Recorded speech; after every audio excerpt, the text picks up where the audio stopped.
Yeah. So what would you say, Eric, like as far as like if we had to amass some of our best practices that we've created over the past couple of years on how this takes place, like where did you see some of the low-hanging fruit that just by implementing a simple thing, like the other day we talked about the simple email communication ahead of time changed everything on how things happen. Like if we had to give our audience some little tidbits on what went really well, what does that look like?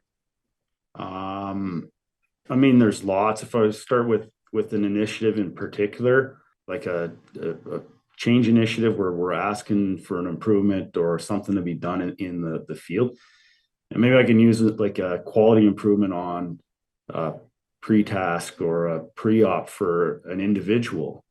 I can tell them what the expectation is, and that's one thing. Now, whether that happens or not, if I don't do anything and I'm not there to support it, and I'm not there to go support the initiative sometimes in the field, it's not very useful. It doesn't get done. Sometimes it will get done if they see value in it for themselves. And sometimes it's just like, oh, it's more work. It'll take more time. I don't, once they start to show you, so another piece would be to show them the value that they're creating, highlight the value, keep, pumping it up because ultimately, information and data is what you need to make good decisions and to make save your time and make improvements. So that's gold. That's one thing. I think another big one is really to call the stakeholders in before you go implement it. So oftentimes something that will happen is there's a release coming from Sofvie, and I'm aware of the different updates and changes and improvements coming, or maybe it's a new module. It doesn't mean I'm necessarily going to turn the tap on and just let it go. We're going to plan that out and we'll have an idea of how we want to do it.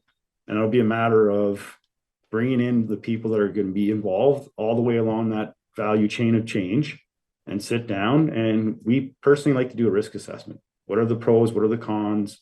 What do we need to be worried about? And then how do we see that working? And when that whole team is engaged in the process of planning out the initiative and involved and is, bought into that, it makes it so much smoother. And then Yeah. on the back end of that is following that up with a lessons learned or a check-in to see how things are going or highlighting the really good work that people are doing and the value that it's bringing. Those have been keys to, really good stakeholder engagement and really, enabling that people want to do these things. They want to be involved. It's not a chore. It's something that people are really, really looking forward to taking part in. I don't know if you've seen that elsewhere, Gus.